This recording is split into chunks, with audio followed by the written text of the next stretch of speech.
Hi, welcome to the third session in our webinar series on reform of the ABA Model Procurement Code, or the MPC. Full information on this webinar is available at publicprocurementinternational.com. My name is Chris Hukins. I'm a professor at the Government Procurement Law program at George Washington University Law School. The opening session last week gave us an introduction to the MPC, and we will discuss potential areas of reform of the code, which hasn't been updated since 2000.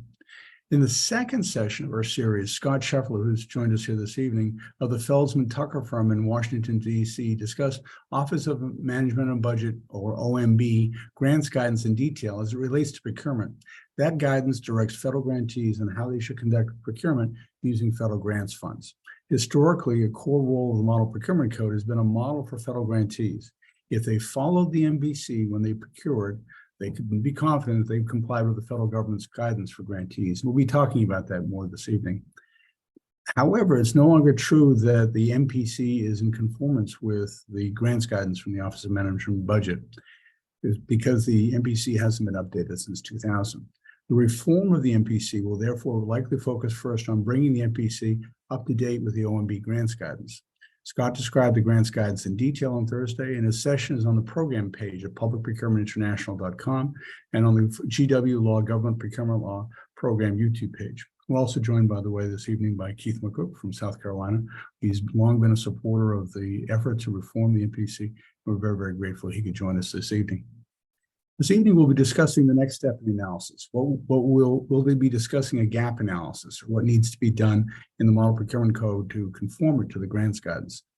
I'll be joined in the second hour by Yolanda Williams, whose paper at GW Law School formed the foundation for this evening's presentation. She wrote about this gap analysis, and we'll be publishing her paper from GW on the program page in the coming days. On Thursday, in a couple of days from now, at the same time, we'll be joined by GW students Brandon Hancock and Jacob Berkowitz, who will discuss cybersecurity, and we'll also be discussing StateRAMP, which is an important cloud-based solution for dealing with cybersecurity issues at the state and local level. We'll go for about an hour this evening, then we'll take a break, and then we'll finish up by 8 p.m. Eastern.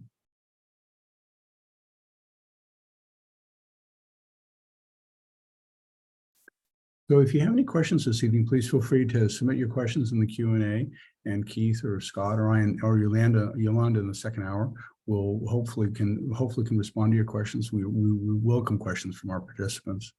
If you're interested in our program at GW, you go to the Beyond the FAR page, full information on our program. As I said, this evening we'll be comparing OMB to the OMB grants guidance to the MPC and talking about that gap analysis. And then on Thursday, in our final session, we'll be discussing cybersecurity issues. As I said, this gap analysis is based in an important part on an analysis done by Yolanda. She just graduated with an LLM from the law school.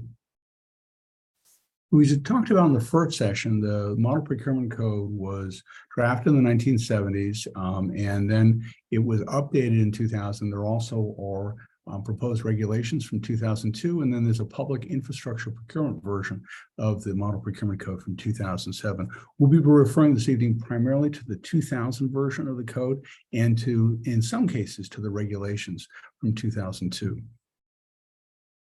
So this is in a quote from an important article done by Trovell Bauer, who was a prominent lawyer, in fact, general counsel for the Navy during the Eisenhower administration. And he was very much one of the fathers of the original MPC in the 1970s.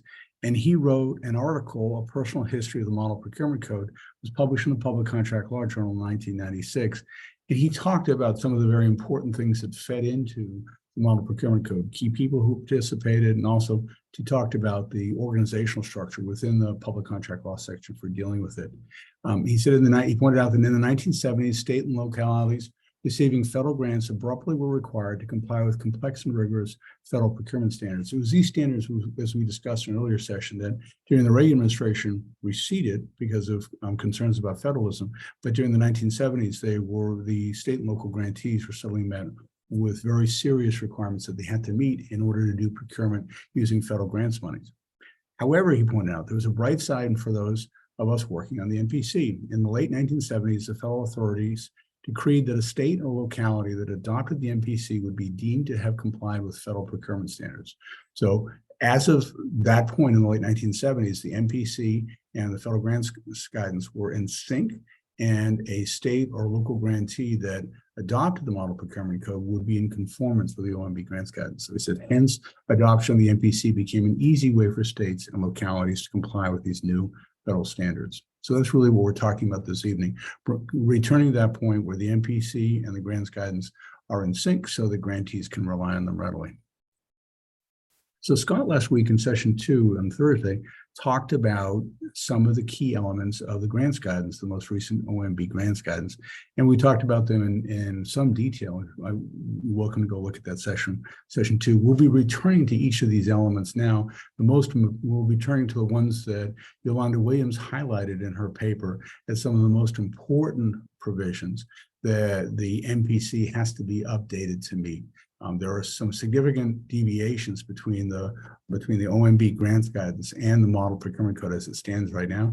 We'll be focusing on those. Some of these are largely in sync with federal practice, and some of these are ones that we won't have a chance to get to this evening, but just want to highlight for you here as sort of open issues, because they're very open issues. Well, one thing we won't have a chance to talk about this evening much is micro purchases. And micro purchases are morphing very rapidly at the federal level and in some states, partly because of the existence of online platforms like Amazon.com.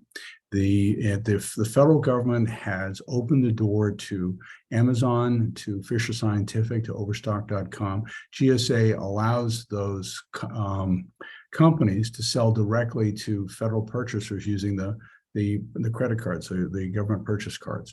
And that, in effect, has taken the procurement personnel out of the loop. So as we discussed in an earlier session, that's a major issue to be thought through in the MPC reform process. Does the MPC actually have to address how Amazon or other online platforms are used within the procurement process? Should be tighter integration. There have been some significant issues, as we discussed in the earlier session, on how to deal with Amazon and other online platforms, because the online platforms, and I wrote about this with a few other authors for the briefing papers and that are published on Westlaw.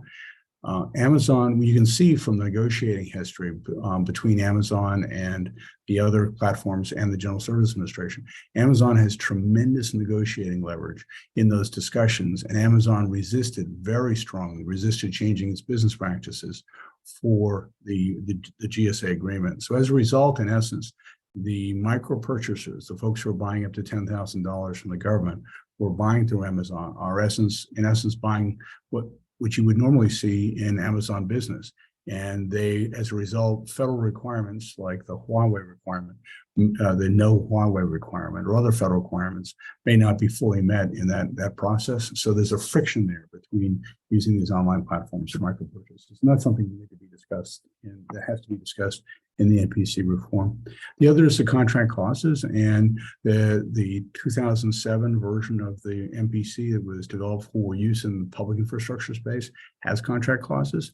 The question is whether or not those contract clauses would have to be adopted more broadly to be used in the normal course under the MPC.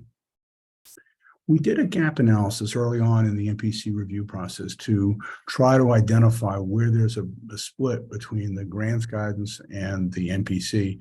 And that formed an important foundation for what Dixon Robertson and the other reporters are doing in terms of framing up the work that needs to be done on the MPC. And you see some of the points here. We're not going to be able to discuss all of them this evening. We did discuss them in earlier sessions. And one of the things that, because they're so complex, that we won't be able to discuss fully is the question of the Buy American requirements, the domestic content requirements. As Scott pointed out in the earlier session, there's actually a bar against regional or state, let's say a Buy Alabama requirement. Those things are banned on existing grants guidance, but there is a broader admonition to Buy American, if at all possible, using federal grants money. So how to square those requirements is an open question that we'll have to review in the MPC reforms. Interestingly, the Model Procurement Code anticipates there will be gaps between the Model Procurement Code and the grants guidance, and emphasizes that those receiving federal grants will have to comply with the federal grants guidance. So the MPC realizes there might be gaps. And if you look at the commentary, what's interesting about the commentary, it says that the state are the states that adopt the MPC. They're expected, or the local governments that adopt the MPC, they're expected to follow the federal grants rules. They say they recognize the gap, and they say the drafters of the MPC contemplate that most of the requirements falling within this provision, this gap, will be socioeconomic in nature. So what the drafters were anticipating is that there'll be gaps, especially with regards to socioeconomic requirements, preferences, let's say, for women. Whether or not those socioeconomic requirements may be out of sync with the MPC, and then at the end of the day, the state or local government that's adopted the MPC has to follow those socioeconomic requirements, even if they're not fully set forth in the MPC. This is drafted, of course, for the 2000 version, for an earlier version of the MPC. Given the substantial litigation that's likely to come with regards to various types of preferences in the wake of the Supreme Court's recent decision on affirmative action and the question of strict scrutiny, both with regards to race-based preferences and with regards to gender-based preferences, we're likely to see a lot of variation in this area. And so this still holds true. One of the areas where there's going to probably be a gap at the end of the day between the grants guidance and the MPC is in this area of socioeconomic requirements. Okay, so a starting point for understanding all this is that the states are, as we discussed the other day, the states are allowed generally to follow their own procurement procedures, except for certain special requirements regarding contracting with small and minority businesses, women-owned businesses, domestic preferences for procurement and procurement of recovered materials. Scott, if I could just bug you for a second on this requirement. When it says states, how low does that go in the chain? Does that cover all state agencies? Are all state agencies, when they're receiving federal grants, covered by this exception so they really can follow their own procurement rules? That's correct. So it's actual state agencies. I would say there are a couple of areas where you may think, well, is this particular entity a state agency or something else? The best example would be institutions of higher education. So a state university system, they'd be considered an institution of higher education as opposed to a state. So they would fall in the bucket of comply with all federal procurement standards. Another area that you see from time to time is entities like special districts, for example, hospital systems, et cetera, that are creatures of the state, but operate more commonly, in my experience, as local government entities. And local governments, in fact, when you think in terms of gap analysis, local government entities oftentimes are subject to the state procurement code, but they're actually not state entities. Even if they're created under state statutes, they're local government entities for purposes of grant funds. So really, we're talking state agencies that don't fall into either of those buckets, which is most state agencies. So how do we know where the line is? Is there something that explains in the uniform guidance where the line is, let's say, between the state and the institution of higher learning? I don't recall off the top of my head. There is for purposes of indirect rates. Whether or not there is specific to procurement, I think there's not specific to procurement. I could take a look at whether there's a more general statement. I don't believe there is. Custom and practice is that institutions of higher education are exactly that, institutions of higher education, not state agencies. So for I'm sorry, Keith, go ahead. You're on mute, Keith. I was going to point out that this particular section provides an opportunity to illustrate some of the types of issues that are going to bubble up when we re-examine these provisions in light of the OMB guidance. While a lot may not have changed on this particular point, maybe it has, but even if it hasn't, we're going to have the opportunity as states to look at the lessons learned, particularly if we get broad participation, to see what problems have bubbled up. So a problem that bubbled up in South Carolina is that most states have some type of bid protest process. Well, in South Carolina, we've had a number of bid protests bubbled up regarding the application of a federal requirement that was inconsistent or was going to result in an award to someone when the process was going to be different if we had just followed state law, which called on state procurement officials to decide issues of federal law. What does the federal regulation require? And are we applying it? And we've had several instances where we've reached out to the federal agency that's administering the grant, and they will not give us a definitive answer or anything in writing. And Scott's smiling because he's familiar with this challenge. So the procurement officials in the state are left with deciding these issues, and then there's appeals, and we're really not set out for it. So in South Carolina, we exempted the CPO's protest jurisdiction to exclude anything that involved directly interpreting the federal grant rules that we have to follow pursuant to the model code provision that says follow the federal grant rules to the extent they're inconsistent with state law. And I think that as we go through this process, we're going to find other instances where experience has taught us lessons that perhaps need to be thought through as we think about amendments.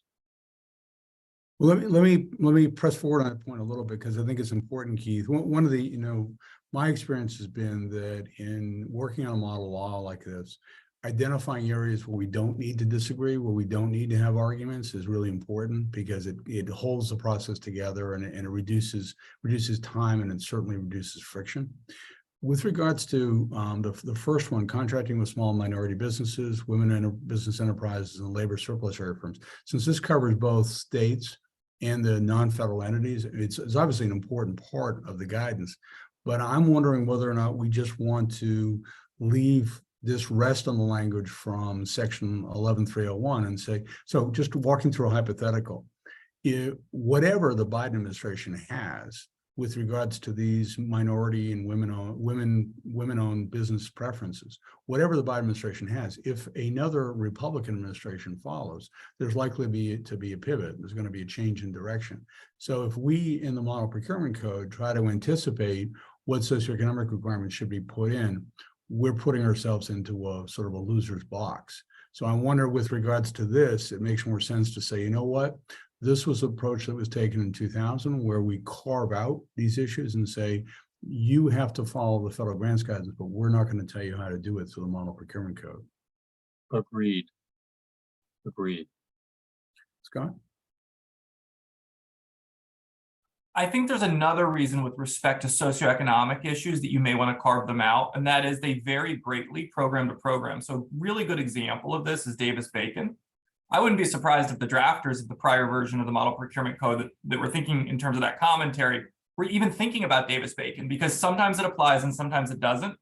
And even under the uniform guidance, what it says is, well, Davis-Bacon applies when the statutory authority for the particular grant program says Davis-Bacon applies. And so even across grant programs, it's not consistent. So it would be very difficult, I think, to have a standard list on the Model Procurement Code side, because there's really no standard list on the grant side. There's some stuff, but it's not significantly impactful to try to incorporate it, in my view, into the MPC. The stuff that really matters is still ad hoc on the grant side. So there's a question here saying higher education institutions receiving federal grant money, even if through a state, must comply with all federal procurement requirements, not just the 2 CFR 318, 327 requirements. Sorry, that site is hard to input on this phone. So that's what I said, and that's my interpretation of the uniform guidance. If you're a state university or you work for a state university and you've taken the opposite position, I think a case can be made. Look, you're a state agency. In my experience, institutions of higher education see themselves first and foremost as institutions of higher education and not state agencies. But it's certainly something that could be debated. To Professor Eukins, to your point, I was looking back at the definitions section to see if there's something I've overlooked. There's not a clear distinction made. So I think you can make the argument they're state agencies. Again, in my experience, they don't look at themselves that way. When we talked about earlier in the last few minutes, we talked about a carve out for socioeconomic. We talked about preferences for women and race-based preferences. Those are likely to be a fluid area over the next few years. So we want to carve them out. I want to just return to Scott's point about variations within programs. And Keith, this is for purposes inside the MPC committees, so to speak. That another area of fluidity and of difference from program to program is on the domestic preferences. So we discussed in the earlier session, session 2, Scott discussed the fact that even things like the Build America, Buy America requirements, those domestic preferences, they can vary dramatically from one agency to another. Like the HHS, for example, is taking the position that it doesn't do infrastructure, and Scott and I happen to disagree with that based on the broad definition of infrastructure on the Build America, Buy America Act. But under this domestic preferences provision, there's fluidity from agency to agency. So again, I think that this entire area is a good area for carve out based on the position that was taken in the 2000 law. This carve out here. Okay, I want to talk a little bit about independent price estimate. And Keith, I know you've talked about this before, and Scott's talked about it. It's an interesting problem because it's really changed now. That the OMB guidance says the non-federal entity must perform a cost or price analysis in connection with every procurement action in excess of the simplified acquisition threshold. As a starting point, it says the non-federal entity must make an independent estimate before receiving bids or proposals. In your state practice, Keith, is it normal for the agencies in South Carolina to prepare independent price estimates? No, not that we see. There is some internal process that agencies undergo to get some sense of whether or not what they're trying to do can fit within the budget. And I'm focusing primarily on non-construction. There's so much information available for commercial items, and we don't have that definition in the model code, and we don't have it in South Carolina, and it's not a topic you ever hear about at the state and local level. But the concept's very familiar at the federal level, and so much of what we buy is commercial items.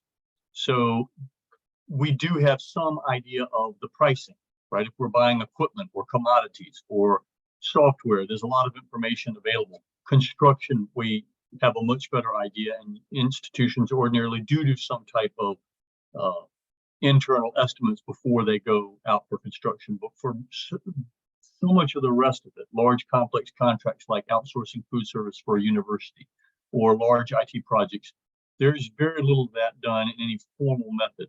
So how they deal with this and how they respond when the federal government comes in to ask questions is something I haven't run across, but we don't see that kind of cost estimating going on, at least not in the central procurement shops. In the federal space, the agencies have if they do an independent price estimate, they are allowed to, it's their choice whether or not they want to share it with the contractors. If you share it with the contractors, you're creating you're almost facilitating price cooperation because you're giving the contractors a target. If you don't share it with the contractors, as a practical matter, during a bid protest, it may be the subject of either a price reasonableness attack or a price realism attack if there's a huge variance between the winning bid and the independent price estimate. Scott, in your experience, are your grants clients, are they prepared to deal with the requirement for independent price estimate? Short answer, no. I don't think most grantees are doing a very good job of actually preparing independent price estimates in advance. And I have never seen it arise as a compliance finding. So when procurement is reviewed by agency officials, or if it comes up as an issue in an audit, it tends to be that where you'll actually have a compliance finding is when you simply didn't follow the required competitive procedure, meaning it's over $250,000 and you didn't use an RFP, or it's over $10,000 and you simply only got one quote. These specific details of you should have had an independent price estimate aren't turning into compliance findings, at least not presently. But no, generally speaking, I would say compliance in this area doesn't seem to be great. So this is a good example, and it's something I wanted to walk through with both of you. Is that so?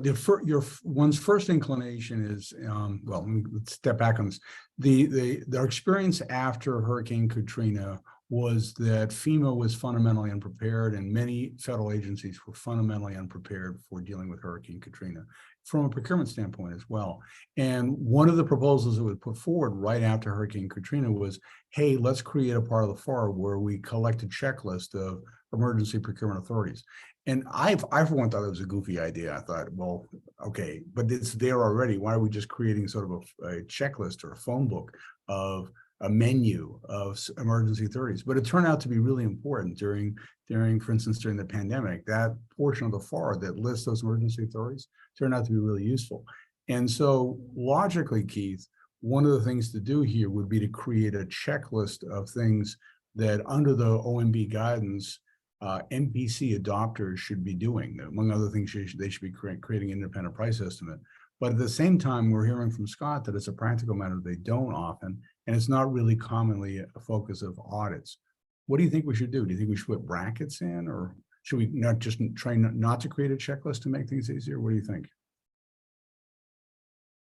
I just did a quick search. One of the topics that has gotten a lot of conversation between me and one of the lawyers in my shop in the last year or so, maybe two, has been the lack of focus on price reasonableness and the lack of any mandate to compete the price for all the work that we're getting. And really, competition doesn't get as sharp as it can get until you require a price on every bit of the work the contractor is going to perform. I just did a quick search in the Model Procurement Code and the Model Regs, and I could not find any occurrence of the phrase price reasonable or price reasonableness. Now, maybe my quick search missed a few because it's a PDF search, but in the South Carolina Code, which was based largely on the model from '81, there are references in the regulations, but there is no requirement anywhere in the law that the procurement officer that's clear, that's black and white. There's no ifs, ands, or buts. It's not inferred or implied from the structure of the code. Black and white, you have to determine price reasonableness. And so the entire point of doing an independent price estimate is to have some basis of determining whether your price is reasonable. The example I like to give when I teach people is our regulations allow you to require you to make an award unless you have a basis not to make an award that's compelling. And one of the regulations, one of the justifications in the regulation is that the price is not reasonable. So I give the example of someone puts out a bid for a tractor, tractor trailer 3 days before the Christmas holiday comes in. The vendor looks at it and says, nobody's going to be paying attention. I'm going to bid at 50% higher. The price comes in 7 days later, the minimum bid period in the state of South Carolina, and the price is indeed $500,000 higher. That's the only bid they get, but they conducted an IFB. It was publicly noticed, so legally they can award. The procurement officer is the one who's supposed to determine that price is completely unreasonable. We're not going to pay it. I've met many procurement officers who feel like they have to make that award because they aren't used to this very fundamental concept, which I hope to see bubble up in the MPC revision process of saying, no, you have to look at price reasonableness. And while I don't anticipate we're going to see the type of independent cost estimates that the federal government does, I do believe, given how much we do with commercial items, that we have an opportunity to provide a push and a framework for a more robust look at this. We in South Carolina did it in 2019, or maybe it was 2020 when we adopted the implementing regulations to adopt just a very minor but meaningful framework to kind of push in this direction. So I don't think we're going to go where the federal government has gone. And quite frankly, I don't fully understand the independent cost estimate framework at the federal level, but we need to do more than I think is currently in the model code. So you've thrown a lot of stuff out there, Keith, and I want to ask a couple of questions about it. So, and it really starts because we're going to talk in a couple of minutes about the concept of risk analysis and risk mitigation. That a lot of good procurement, good public procurement, is becoming an issue of risk mitigation as opposed to administrative rules. So that takes us to the why question, and also tells us about how we handle the why question. Why do you think that price reasonableness is an important consideration at the federal level? The way, and this has come up recently there was a very important interview given by Shay Assad, who had decades of experience in cost and pricing in the federal government, in the DoD, and he gave an interview in 60 minutes. It was seen by like 25 million people, and he said that he thinks that the Defense Department is paying too much for certain things, let's say spare parts, for example. And the criticism was, well, look, if you pay too much, if the price is too high, the risk that the government as an agency is taking on is it can't buy as many weapons as it should. So the risk is really, if you're looking from a supply chain perspective, the real risk is we're buying less of an essential product. Is that when you train on this and you talk about it in South Carolina, is that what you're focusing on when you're saying the price is too high? We've tried to push us in the direction of doing more risk analysis. And you make an excellent point, but that's not the policy justification. I can think of two off the cuff, one of which is we're stewards of the taxpayer money. We're expected to get best value for the dollar. And that's a big deal in South Carolina. I'll give you the other one would be if a contractor is charging you so much above their cost, and if you just look at the unbalanced bidding framework, one way to look at unbalanced bidding is if the contractor is overcharging you or is charging you so much above their profit level that they're going to earn their profit long before they finish performance, you've undermined the likelihood that they finish performing or that you have leverage over them. So the very idea of overpaying substantially has a contract performance risk separate from just not getting good value for the taxpayer. It's very interesting. Now, normally, when I teach on corruption, I explain to students there are three risks that are actually play with corruption. There's the performance risk, there's a reputational risk, and then there's a fiduciary risk, which is the money is not being spent the way it should. If you're supposed to buy a house, the government's supposed to buy a house, and instead of buys a boat, that's a fiduciary breach. It has a fiduciary obligation to taxpayers to spend the money appropriately. I say normally we don't really think about that much because it doesn't come up that much when we're dealing with corruption issues. In essence, you're seeing a system failure, a fiduciary failure, if the state doesn't spend money the way taxpayers would expect. Very interesting. Okay. I'll give you a very quick example that was very compelling. We had a major, very high profile contract. The General Assembly had specified X amount of dollars, which created a problem you referred to earlier. Since everybody knew the price, we expected everybody to fall in about that price range. I went to my agency director, who headed the central administrative agency for the state at the time, and suggested that we say, we're going to spend X amount of money. We want the most we can get, the best performance we can get for that dollar, and just bid it on performance and quality and how much we were going to get. She loved the idea. She took it to our Senate Finance Chair, who rejected it immediately. Really? There Why? must be competition on price. Okay. And that reflects, I think, the feeling of a lot of legislators. We want price competition. We're looking to save our money. So let me take this idea, your fiduciary idea, a step further, Keith, and just work it through. And I appreciate walking through this because in many ways we're laying a record here for how the discussion on these provisions can proceed. So in the world of suspension and debarment, if you're primarily dealing with a contractor takes a bribe, gives a bribe, and then builds a bad bridge and the bridge collapses, you say, well, we should debar that contractor. You're dealing there with performance risks, which is the bribing contractor almost invariably makes a bad bridge, and you're dealing with reputational risks. The government has taken a bribe, and therefore its reputation is undermined. And in those two realms, the reputational risk and the performance risk, the government is in the best position, the agency is in the best position to decide whether or not it wants to take on that performance risk or that reputational risk. I argue that's why with regards to responsibility and with regards to debarment, we leave a lot of discretion with the agency because it's a risk analysis. The agency is making the risk analysis. If the reason we're pushing price reasonableness is a fiduciary obligation, arguably, Keith, the agency shouldn't be the one making that decision because the agency has a self-interest engaging its own fiduciary obligation.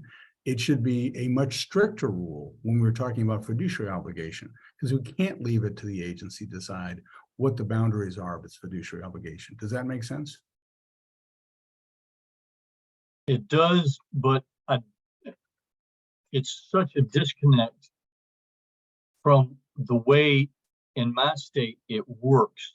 At the end of the day, and perhaps it's best illustrated by our recent adoption of a framework very close to and modeled after FAR Part 15, because many state RFPs, competitive seal proposals, are very different from the federal model for competitive negotiations and don't actually involve simultaneous negotiations. And the model code might allow for, but doesn't expressly address, and we until 2019 did not have anything that facilitated the trade-offs that the federal government allows.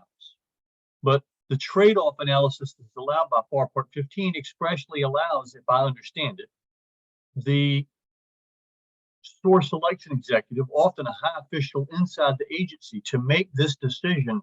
The difference in quality that the highest ranked offeror is going to give me is not worth the difference in price. That to me seems to be a fundamental choice, very similar to, is this price reasonable? Is the price I'm paying for that extra quality worth it or not? And I realize they're different concepts, but in our world, that decision has almost always rested with the agency. Even with the central purchasing office, we're doing the work for them.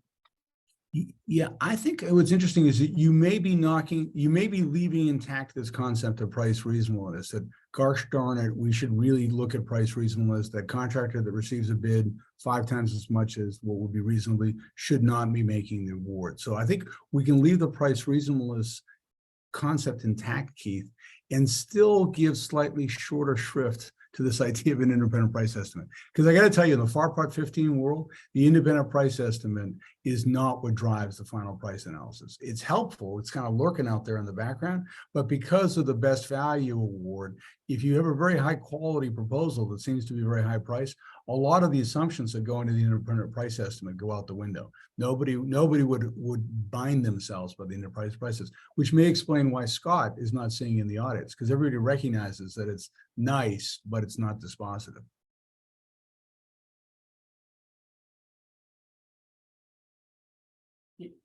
If I may, I wanted to add 2 brief things. One is just in the context of this conversation, I know that from the grant standpoint, this section of the regs pertains only to acquisitions over the simplified acquisition threshold, so $250,000.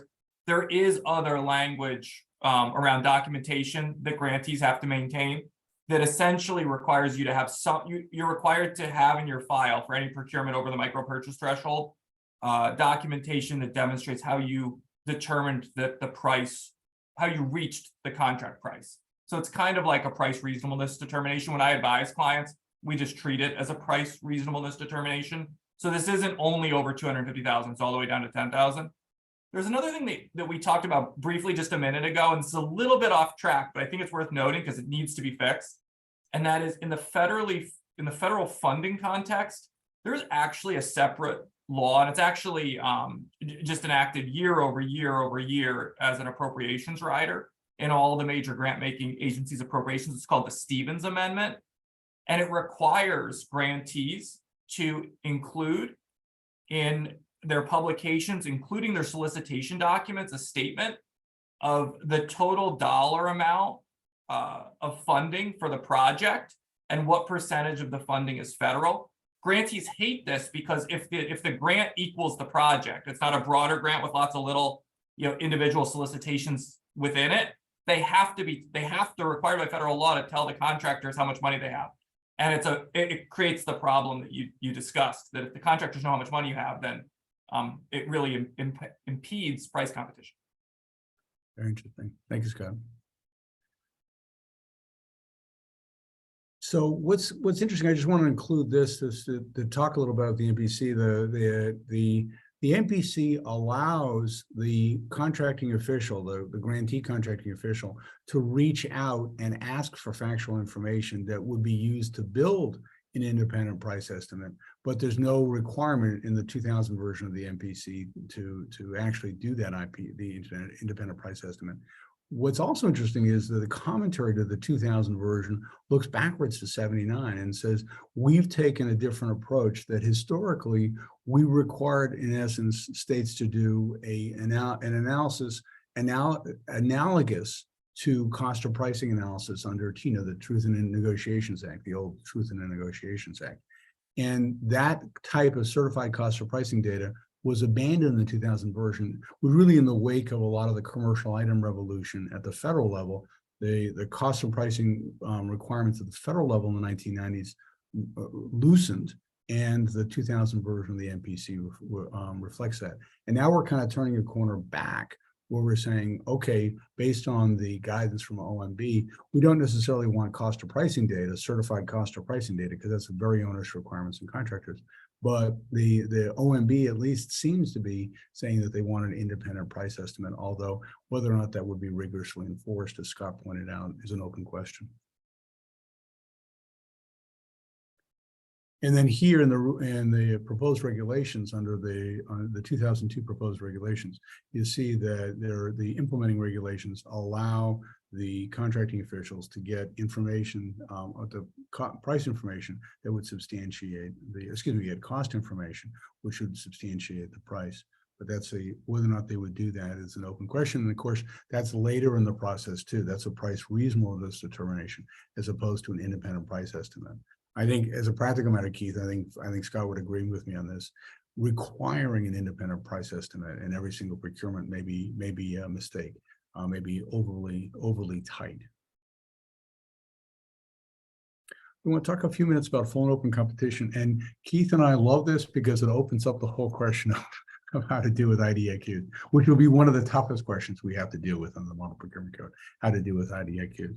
So there's a requirement under the OMB guidance that you have full and open competition. And it says then in paragraph E that all pre-qualified lists of persons, firms, or products which are used in acquiring goods and services must be current and include enough qualified sources to ensure maximum open and free competition. Also, the non-federal entity must not preclude potential bidders from qualifying during the solicitation period. So Scott, you can either make our lives very, very difficult for the next few years. This is a couple sentences that are really important. Should we consider, do you think that the folks who wrote 2 CFR, Scott, thought these 2 sentences would apply to IDIQs, to indefinite delivery, indefinite quantity contracts, catalog contracts? Let's say like there's a catalog contract for Dell and a catalog contract for Apple. And then a very common, and these, for example, NASPO sponsors these type of catalog contracts, these IDIQs, indefinite delivery, indefinite quantity, and then individual governments or other grantees may make orders off these standing catalog contracts. Do you think that these rules, Scott, should apply to those catalog orders as well? So my read of this, and also my policy view on this, is no. The way I read this requirement is that it's a limitation on pre-qualified lists of vendors before entering into a contract. So once you have the IDIQ contract, the process of soliciting offers for the IDIQ contract and then the fact of entering into the IDIQ contract gets you your underlying competition. I actually see IDIQ contracts in the context of the federal procurement standards for grantees. I see IDIQ contracts as the natural solution to we continue to sole source because of timing considerations, the same things over and over and over again. And we're starting to wonder whether our sole source justification really rings true at this point. I think when you're doing that, what you're really telling yourself is we need an IDIQ contract.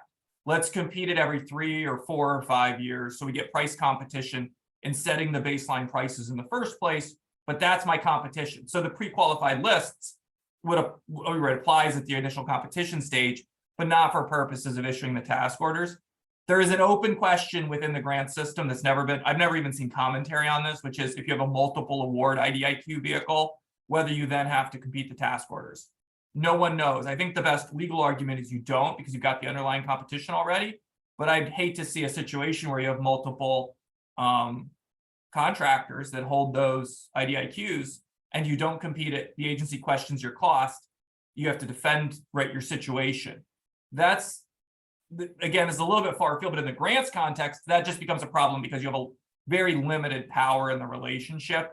And so it's going to take you years to fight out that disallowance. So it's better, you're better off just avoiding the problem. But the short answer, whether you have to compete task orders on a multiple award IDIQ is actually an unknown.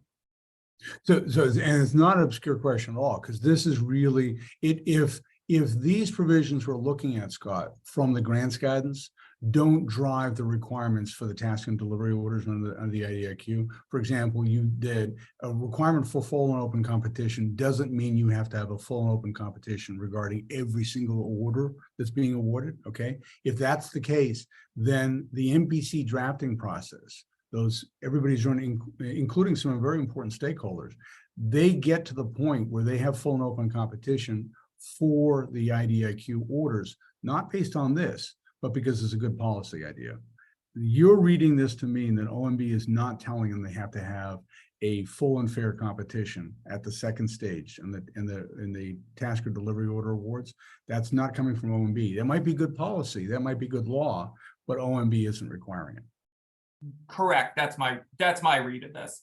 The way I apply this subsection E is that if you want to go through a process, and I understand a lot of state and local governments do this, a process of pre-qualifying vendors, especially for construction type work, that's fine, but it can't be a closed club. Either quarterly, you have to reopen the opportunity to get onto the list, or maybe it's an open list and you have a point of contact where potential vendors can submit their qualifications. And then you have a reasonable business process for reviewing those qualifications to periodically update your list. And if it takes you, let's say, 3 weeks to review qualifications, well, if you put out an RFP with proposals due in 6 weeks and someone says, well, I want to get on the list, then you run them through your 3-week process. And so I read it really purely as just pre-qualification. It's very different. So if we applied it to the IDIQ world, so what you're saying, Scott, is there really 3 steps. There's the list, there's the actual IDIQ contract, and then there are the orders. And you're saying this only applies to the list. If it applied to the IDIQ contract, this is what the federal level is called on-ramping. You on-ramp people onto an standing on IDIQ contract. And this has been very controversial area around the GSA schedules, because if an agency says, okay, I'm going to buy $1 billion worth of services off the GSA schedules, and someone says, hey, I'm not on the GSA schedules, by definition, under FAR Part 8, I should have an opportunity to compete. And any responsible vendor should have an opportunity to compete for this. Get me on the GSA schedules. And they say, no, you're not on the schedules yet. We have no legal requirement to get you on the schedules before the date that the proposals are due. That's been an issue, something we've been thought about for years. It seems to me what you're describing, and this is an area where I don't have a lot of knowledge, but it seems to me what you're describing is that the federal agencies, and in this case, the GSA approach, is to use multiple award IDIQs to such a significant degree that the initial award of the IDIQ isn't really a competitive award anymore. And I think maybe that's really the underlying problem. That's an excellent way of posing it. And I want to get to your point. Well, just before I forget, because I'll forget, there are a serious discussion right now of having no price service IDIQs awarded, where you have no price whatsoever. So you're just saying, I'm going to provide legal services. I'm Felsman Tucker. I'm going to provide this range of legal services from partner, associate, paralegal, this range, and I'm not even going to quote prices to you. I'm going to compete when we have an order competition. That's when I'm going to put price on the table, and we can talk about price at that point. Yeah, I actually think that's arguably not an IDIQ anymore. It's a pre-qualification, but yeah. No, I agree. The pre-qualified lists historically have just been list of contractors, but I think what you're pointing out is no.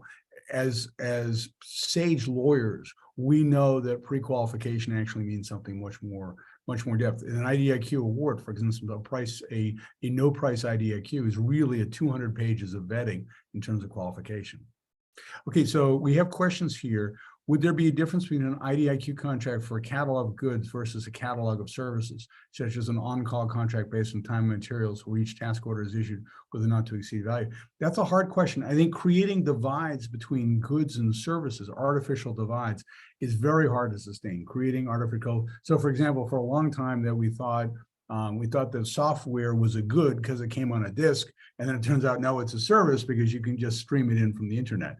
So trying to create a divide like that is tough.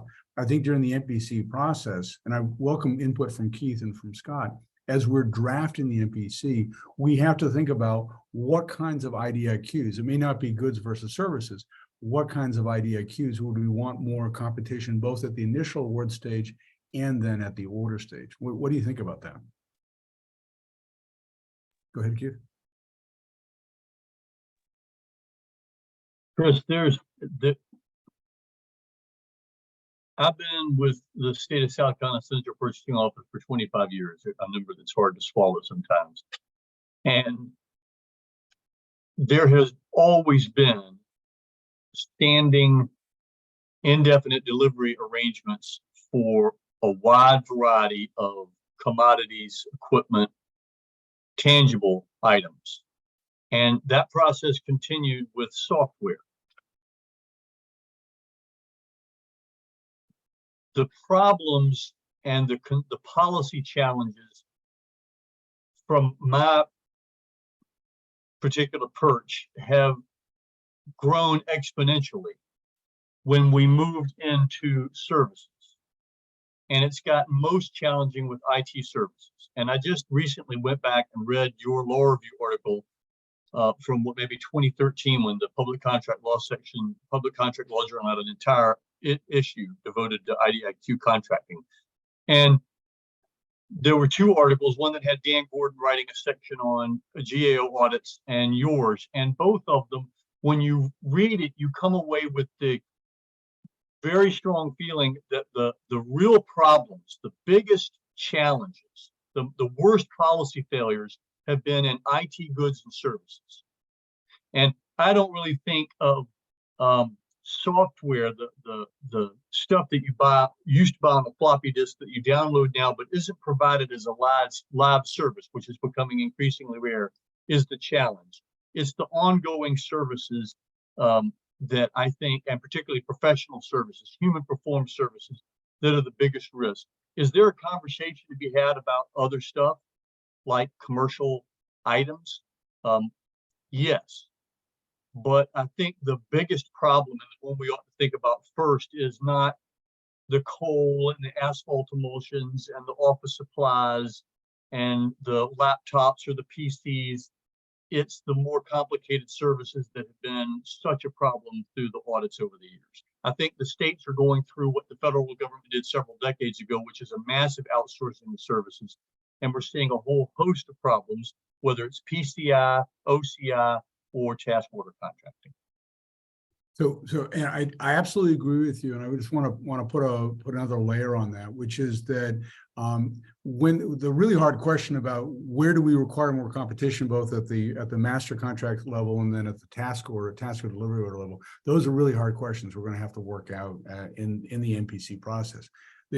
Another wrinkle, Keith, is on your concern with regarding services, is that, well, if you have a pen, you actually have a fair amount of market discipline about the definition of what a pen is, and you have a lot of pricing that you can rely on to assess reasonableness. Is this the right thing to buy? Blah, blah, blah. There's just a lot of huge amount of market information you can flow in. Services, not so much. And so what happens, one of the things, for example, that you see, Keith, that has to come into the equation is that the centralized purchasing agency has an incentive, for example, to make things mushy so they can grab more of the market. Tough for them to do with regards to pens, because there's a lot of definition on what a pen is and what a reasonable price is for a pen. But if you're trying to say, how do we define services? Do we define services as, for example, lawyer of 1 hour, or do we say procurement lawyer of 1 hour, or do we say procurement lawyer with 40 years of experience, 1 hour? Okay, the mushier you make it, if you just say lawyer, then the agency can sell that contract. The centralized purchasing agency can sell that catalog contract to more customer agencies. They benefit from mushiness in the labor definition.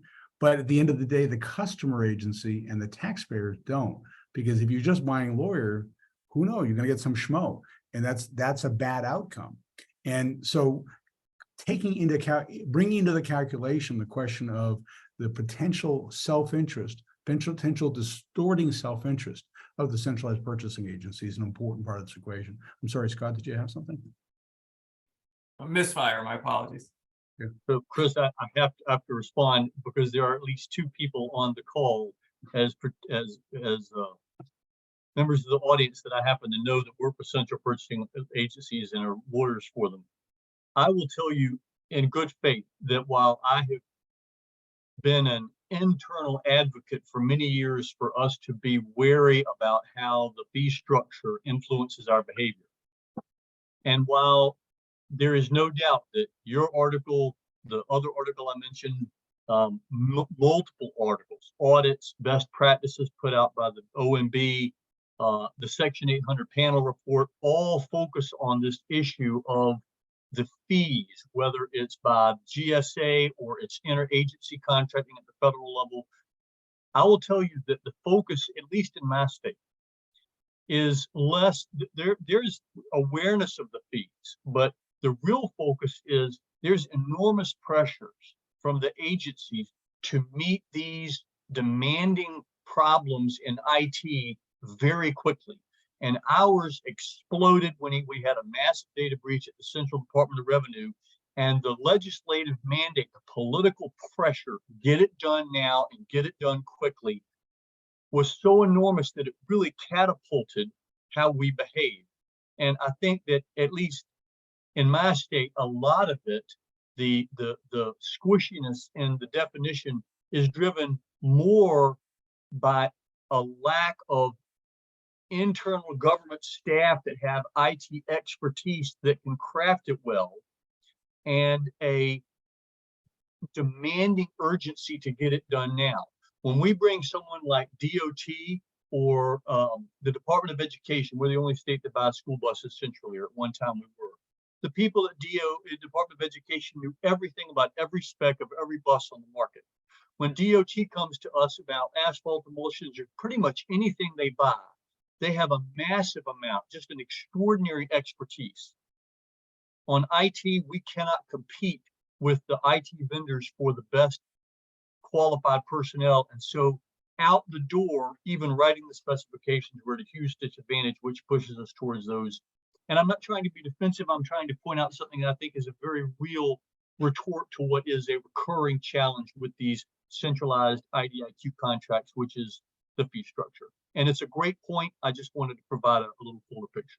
Yeah, and I think that you really identified. So if you have an IDIQ with, let's say, an IDIQ for legal services, and all they define is lawyer, they just say lawyer X amount per hour, and they don't give specialty or years of experience, which is an optimal situation, arguably, from the centralized purchasing agency standpoint, because it reduces in transaction costs and makes your contract as worthwhile as possible. The challenge then is to make sure that the customer agency has the expertise necessary to be able to take that mushy lawyer contract at the master contract level and make sense of it at the task or delivery order for precise. And the problem is precisely the one you just identified, which is that talent tends to migrate to the centralized purchasing agency or migrate to the private sector and doesn't reside then in the customer agency. And that's an issue really we should highlight in the model, and certainly in the commentary of the Model Procurement Code, that's an open question.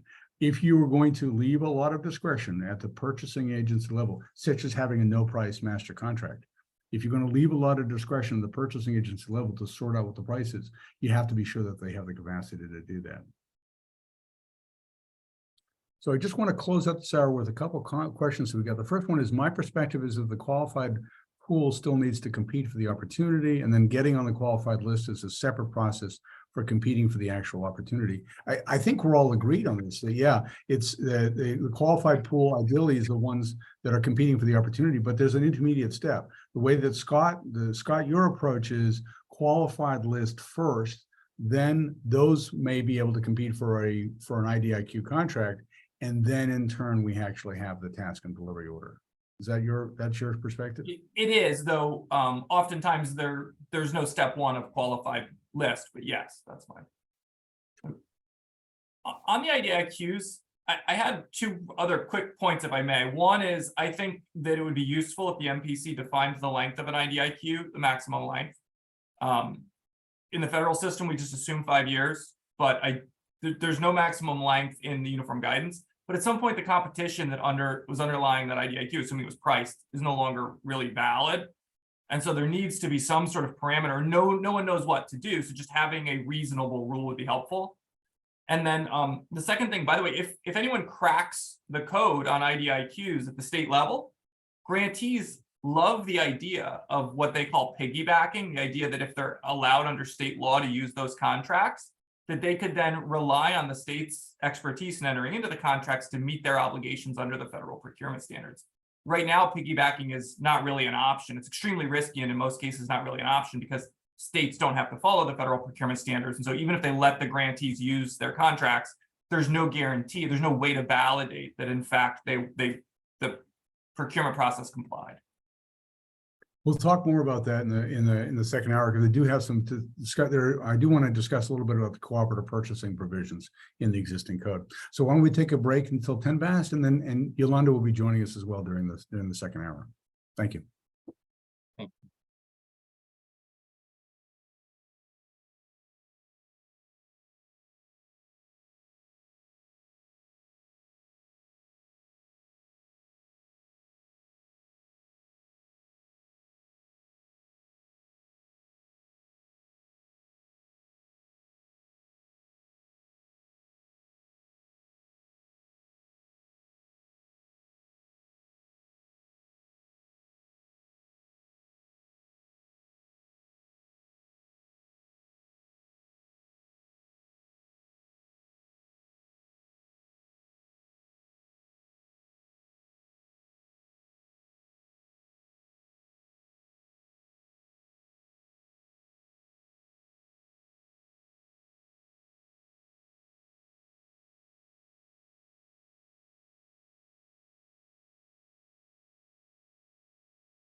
Scott, can you hear me? I can now. Right, thanks. Sometimes I'm guessing other people's webinars and I say, wait a minute, you mean you don't have to do it all yourself? So it's incredible because I'm doing it all myself. And I thanks to the audience for your indulgence. So we're going to be joined now by Yolanda Williams. And Yolanda is a recent graduate of our LLM program. She's been a JAG in the U.S. Army for the past 13 years with 23 years of total military service. She's deployed to Afghanistan and served as a legal assistance attorney, trial defense counsel, administrative law attorney, and brigade judge advocate. She's licensed to practice law in New York and New Jersey, and she recently finished, as I said, the LLM program in government procurement law at George Washington University Law School. She's going to be heading to Fort Cavazos in Texas to be the brigade judge advocate for the 418th Contract Support Brigade. So thank you very much for joining us this evening, Yolanda. Let me just go to the different window here. So I'm going to go back, I'm going to put the slides back up.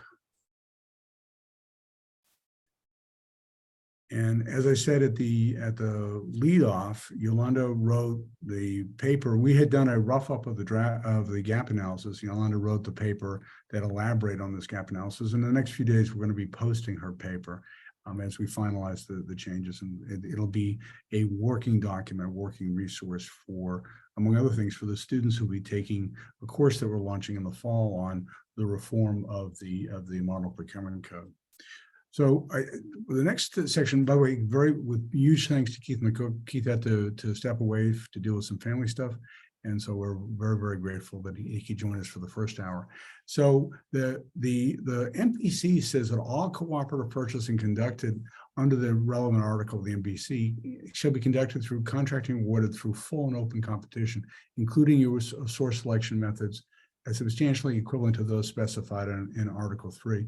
So So your reading of this, Scott, is that if you're using, let's say, the NASPO value point contracts, those master contracts have to be awarded using full and open competition. But you're reading this guidance to mean that that requirement for full and open competition doesn't necessarily carry over to the task or delivery orders. Is that right? Correct.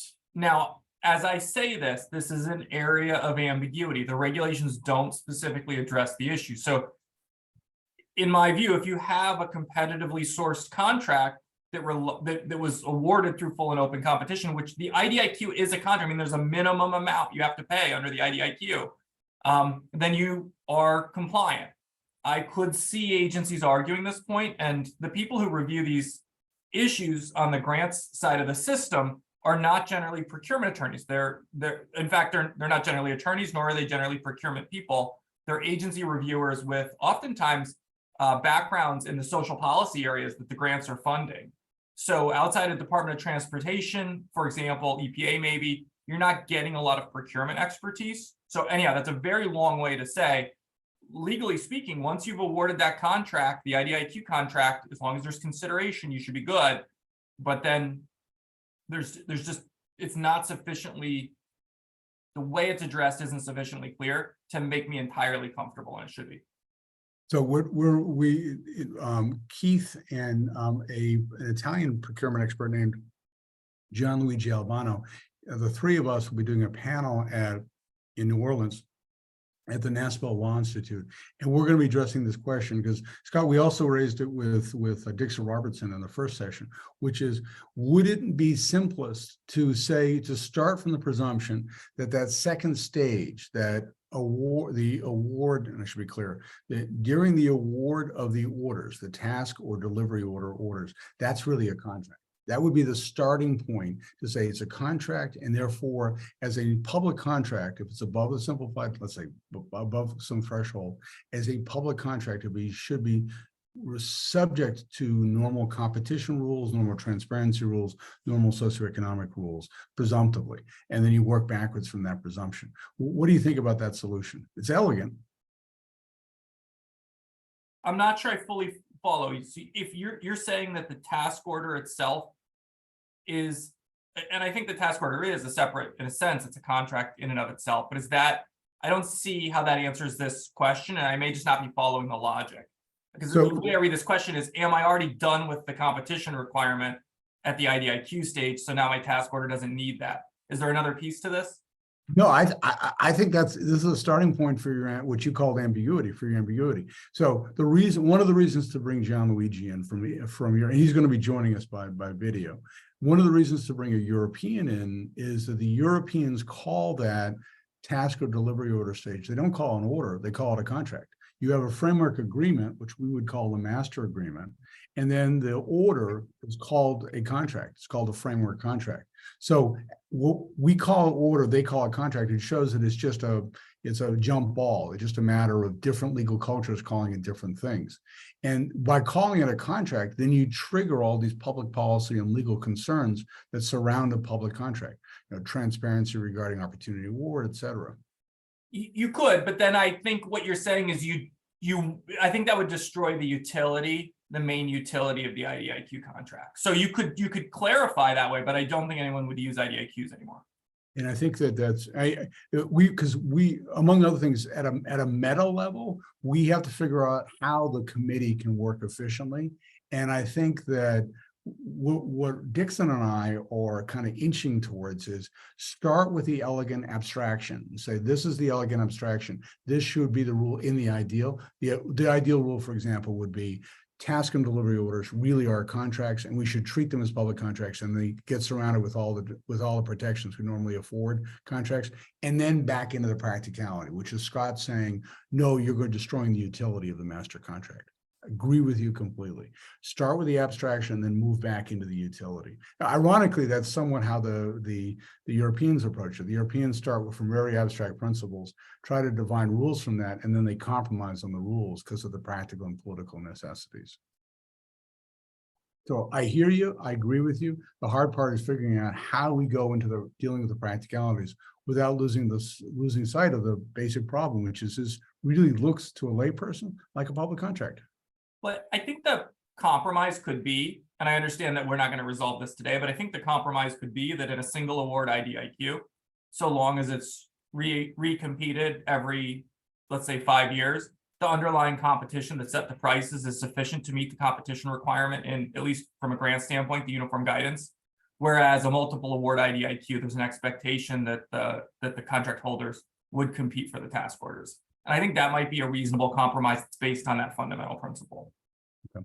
So driving those competition requirements that we see in the FAR into the task and delivery order. For the multiple award IDIQs, yeah. Yeah, we see that in FAR 16.5. Yeah. Okay, so this is the problem we're discussing, which is, do we deal with the second stage as a contract? And that's what we'll be discussing with John Luigi in New Orleans. We're discussing this question to see if we can come up with starting points and then dealing with the practicalities, including the ones you've identified, Scott. We'll talk a little bit about time and materials contracts. Yolanda, do you want to just talk a little bit about what you found with regards to time and materials contracts? Absolutely. So obviously, it is found here in the general procurement standards of the OMB guidance. It authorizes the use of the T&M type contract only after a determination has been made that no other contract is suitable, that the cost cap is in place that requires the contract to stay under a defined payment threshold.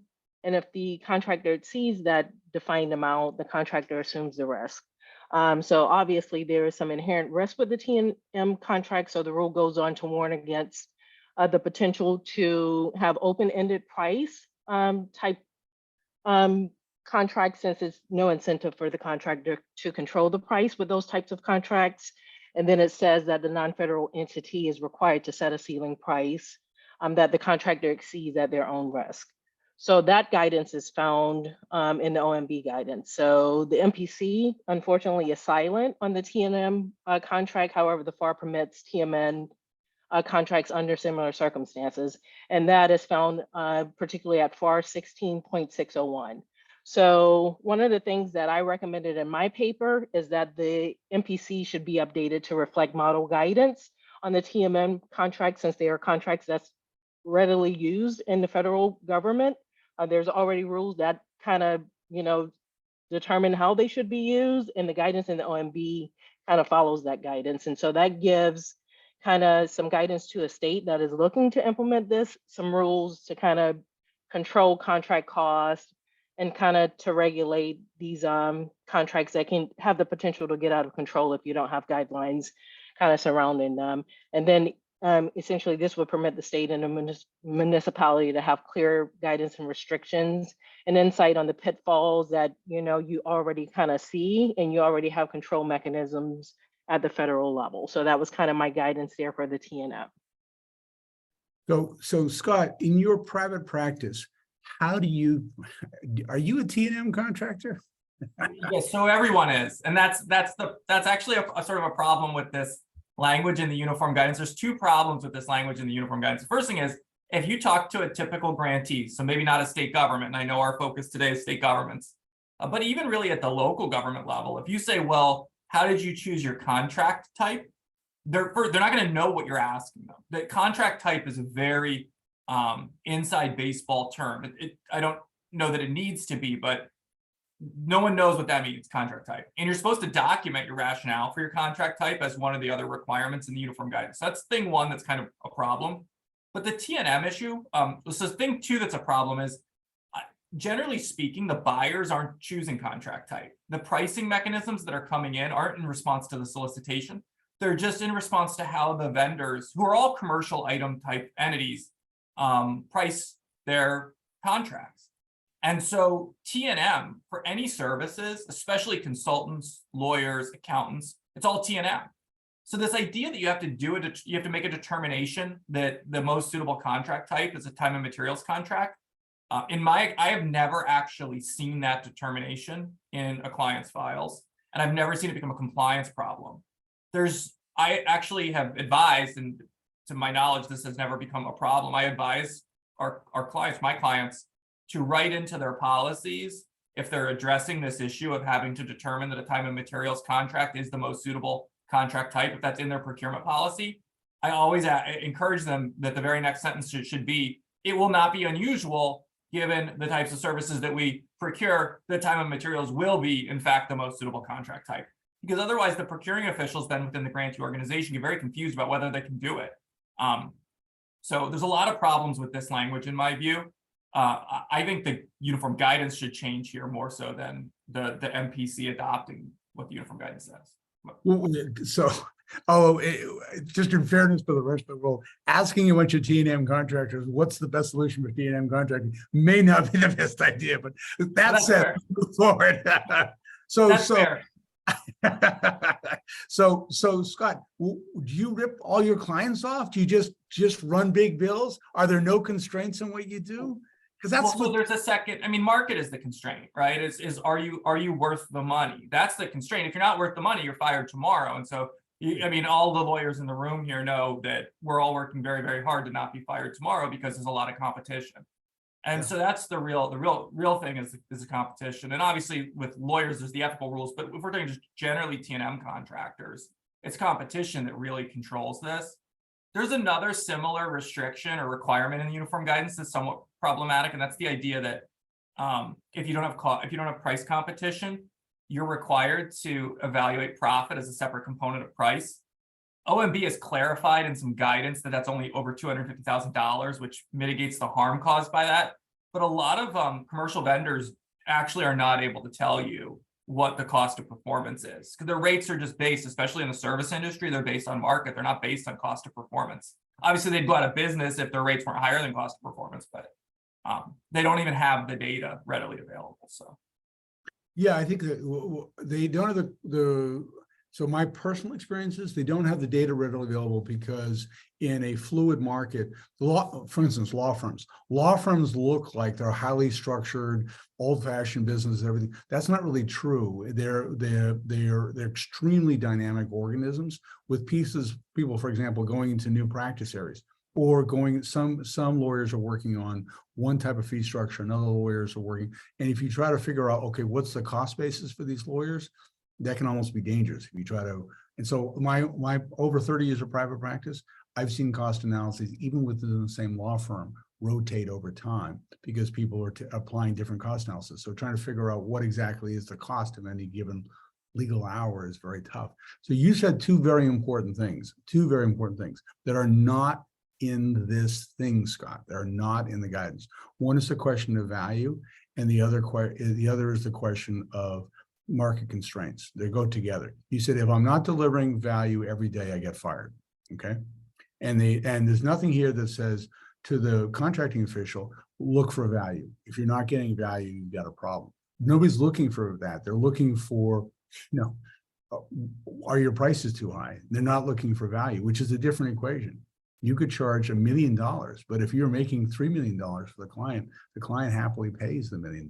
That's the reality of the marketplace. And you will get fired. You will get fired. And none of that's built in here. Yolanda, did you want to add something? I think that's kind of what I was getting after too. I mean, obviously I came into the program with 0 to no experience, and I took both you gentlemen's classes just because I was fascinated by the subject matter. And it's just an area that you learn kind of about the T&M and the other aspects of the program, and then you see it here. And it does seem kind of vague, particularly for the interest that's put on it and other aspects of the program. So I think just defining those things for particularly states who have very unique and robust rules, just giving them some direction, even if it's just cleaning up the terminology and the language, it makes for a better ability to have them kind of align and moving forward and ensuring that everybody is kind of compliant with the guidance.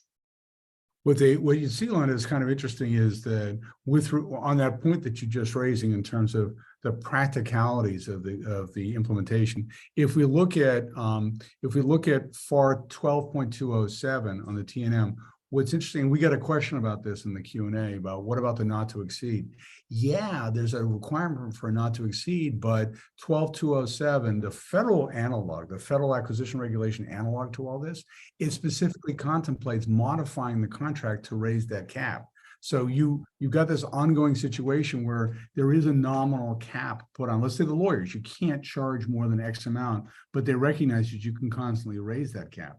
It just becomes an administrative burden. Scott, do you see your clients going back and forth like that, where they will have a cap and they try to raise it, or they just ignore the requirement for a cap?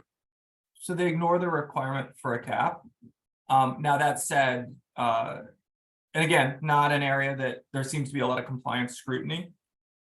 That said, I have never viewed the cap as something that would be overly burdensome to them. It would just be, I mean, there are a million things they're doing that are just administrative burdens that maybe don't serve the purpose that the government originally intended. And so it would just be another one of those, and it wouldn't be that hard, to administer. So it would be fine to put a cap. It would make them think about, well, how much am I really spending on this contract, which would be useful. But in that regard, I mean, I actually think the independent price estimate is a more useful tool than the cap. So to kind of take us back to that conversations.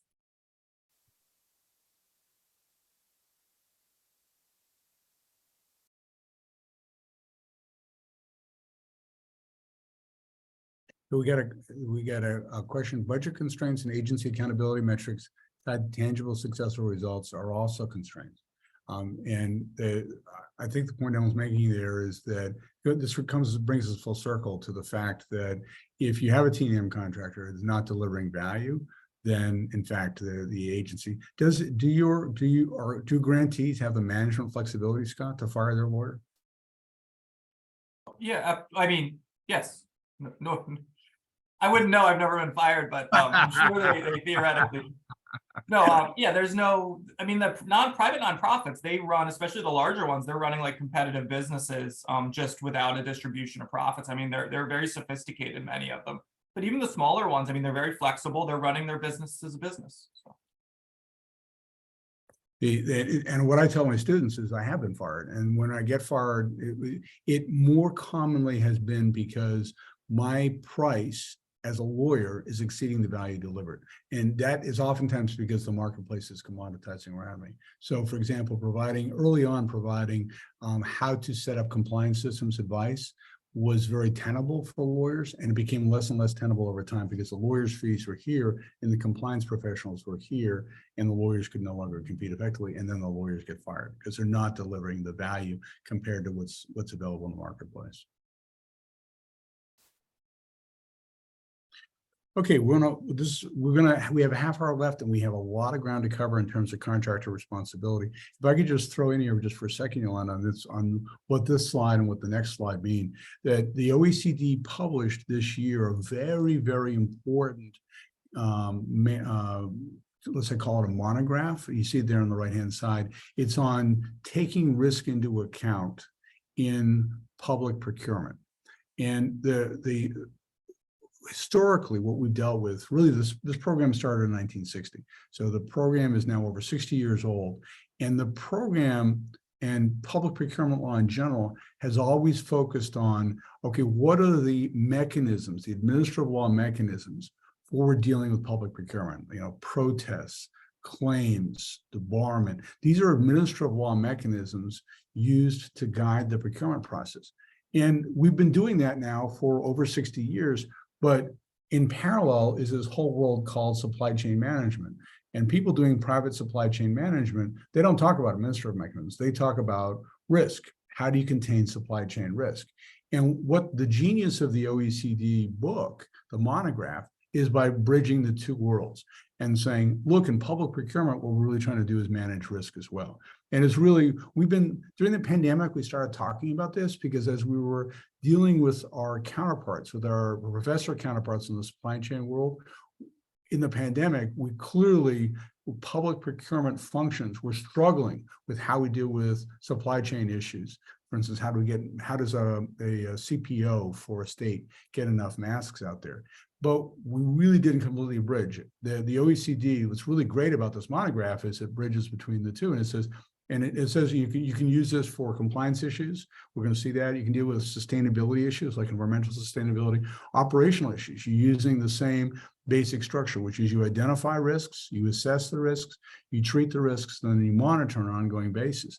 This is just a chart from the same OECD monograph pointing out how the cycle, you identify what the risks are, you assess what's the likelihood they occur, how severe will the impact be, do a risk evaluation and treatment, and you monitor on an ongoing basis. These are the rudiments of risk management, and they apply equally well to public procurement. And it has a profound impact, just as a collateral matter. For example, if the goal of a bid protest system is not to set up a mechanical way of dealing with angry vendors, but if the parallel goal is to mitigate risk and allow protesters to serve as a red flag or identifying when risks are emerging. Oh my God, look, the agency isn't following the regulations, and that has this anti-competitive impact in the marketplace. If that's the purpose of protests, which is a red flag system for risk management, then the mechanical way we set up the protest system by giving standing only to the next best bidder doesn't make any sense. We should give everybody standing because anybody might have the insight to say, hey, there's been a breakdown in the system. So the administrative law structures, in many ways, sometimes they're hundreds of years old. These administrative law structures may not be the best for a risk management system. So this meshing together these two worlds of risk management and procurement, public procurement, can have a dramatic impact on how the law will unfold in the next few years. And it's really, something I'm going to spend the rest of my career talking about, this issue of how to bring the two together. And you can see it in things like the compliance structure that we use, the compliance structure that's been adopted all over the world, starting with the sentencing guidelines in the 1990s. It really is about standards and procedures as a way of identifying what are the material risks. The fact that in my standards and procedures, I'm going to make it illegal or not illegal, I'm going to make it inappropriate for employees to smoke marijuana. You can say, you identify that as a risk. Some people may say that's not a risk. We're not going to put it in our standards of the standard of conduct. But some people may say, yeah, it is material. If they're flying airplanes, we're going to put it. So once you put it in there, you've identified the risk, and then everything else falls into the same matrix of risk identification, risk assessment, risk mitigation, and monitoring. It all falls, and that explains. I've been struggling now since 2000, 5. I've been trying to figure out, why is it that compliance systems look the same all over the world? The answer is they're all doing the same thing, which is they're doing risk mitigation. If you ask a risk mitigation person, a supply chain person, to put together a legal structure that mitigates legal risk, they would put together these compliance systems. That's why the compliance systems all look the same, because they're dealing with the same problem, really in the same way. It's a clever, supple way of dealing with risks. So in that light, where we're dealing with risk mitigation, then we come back to the standards, the standards from OMB, and the standards said the non-federal entity must only deal with can only award contracts to responsible contractors, and consideration will be given to such matters as contractor integrity, compliance with public policy, etc. So the practical problem is, and Yolanda, this is a hard question for you. I'm going to throw this at you. In some ways, I'm cheating here, Yolanda, because this is stuff that I've been working on. While you've been training at the Army, I've been goofing around with these slides. So the problem is, if you look at the MPC on responsibility, it doesn't really talk about what responsibility is. It only talks about what non-responsibility is, okay? It sort of presumptively assumes that everybody's going to be responsible and says you make a finding, this is how you make a finding of non-responsibility. Do you think we need to update the MPC, Yolanda, so it talks more about what the affirmative standards for responsibility are, as opposed to just talking about non-responsibility? Absolutely. And I think that also kind of aligns with the risk assessment that can be done prior to finding yourself in one of these positions, that had you done a little bit of forward thinking in the beginning, you wouldn't have probably even entered into a contract with that contractor. I mean, I think I spent the year kind of learning about when it goes bad, right? You learn about when it's good and what the rules should look like, but then you study when it goes bad. And if you're really looking to kind of educate, personnel that don't really have maybe the experience, they never had to think about these principles that are readily available and commonly understood at the federal level, then there should be some definition surrounding what right looks like, right? And forcing mechanisms to make you think, the reevaluation stages. I mean, the risk analysis for me, being in the military, is what we do every day. These principles aren't new to me, like leadership, basic principles of leadership, management of soldiers, just what we do every day kind of goes into that risk continuum that you spoke about. I mean, the intent for that is to make sure that you're capturing things that are red herrings that are obviously out there that you can avoid. So I think the same should be true kind of for contractors. We shouldn't talk about what goes wrong. We should also identify for personnel what is right? What right looks like. If it is unknown, where you can go and find the answers, what has worked before. But I think, and you and I have kind of discussed this in class, I think sometimes we can be too restrictive because you want to be able to permit people to be innovative and look for ways to do things that we've not done before.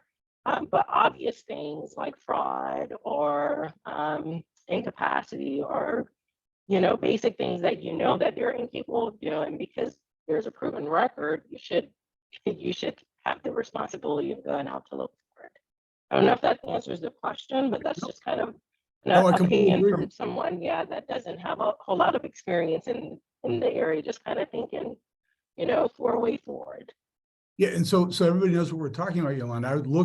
You can look at what we're talking about here is the standards for responsibility in the FAR, which are affirmative standards. They say these are the things you should be looking for, whether or not they have adequate financial resources, et cetera. What's ironic, Yolanda, is it's buried in the commentary. The commentary to the MPC, the old MPC, the 2000 MPC, it says this is what makes a contractor responsible, but it's really, those standards really aren't in the statute themselves. They're just referred to in the commentary. What is it affirmatively that makes a contractor responsible? And the reason that's important is if you lay out, okay, these are the issues you'd be thinking about, then logically other governments can start using that same information. When we assess professors, what are the things that we're going to assess? The professors have glasses. That's part of the responsibility. The professors have a necktie. They have a shirt of a certain color. These are the things, these are the elements so that other students in other schools can assess the professors at GW because they're using the same elements of responsibility. That's the idea, to have a structured approach as opposed to a going co-wait, we're only going to talk about non-responsibility. We're not going to really lay it out. You have that transfer of information. And then, Yolanda, then we hit the next problem here, which is the right of non-disclosure. If you look at paragraph 2, it's presumed that the information will not be shared outside the government. And that's really scary, because where we're going right now is we have all these sources of responsibility information that are available from around the world. They're available from other governments in our own country. And we should be able to draw on those because, as you put it, the goal is try to reduce risk. And if you can draw on that structured information from other places, like, oh, red flag, this contractor has done these bad things in this other state, then that is very, very useful for responsibility determination. Scott, did you have a comment? I did, and it relates a little bit, I think, to one of the questions. I had 2 comments, but one relates to one of the questions. But I had always construed responsibility as a very simple definition, and I think this may come from GAO, which is essentially the capacity, and I think the way they described it is the will to perform, but again, I think it means business integrity necessary to perform. And in my view, as far as definitions go, that's a simpler definition that's less likely to be second guessed. And if I was the buyer carrying out the procurement, I'd be very concerned if it was federally funded, that my responsibility determination would be second guessed by the funding agency if I had too many factors that I had to check off. So that was thing one. The question that came in, and I think we could possibly come back to it because I want to make one other point, was how far do we go with the definition of what responsible means? Does it mean to perform the contract, or does it mean as a citizen of the world, right? Child labor, things of that nature. But the other comment I had is I do think there's a separate inconsistency in the broader system that needs to be resolved. And that is the non-procurement suspension and debarment rule tells me explicitly that even though someone's been determined to be non-responsible through the non-procurement suspension and debarment process or the procurement suspension and debarment process, I can look them up. They're on the excluded parties list system. Under that rule, which is really the primary rule in this area, I'm still allowed to contract them as long as my contract's under $25,000. And that to me just is a very unusual inconsistency.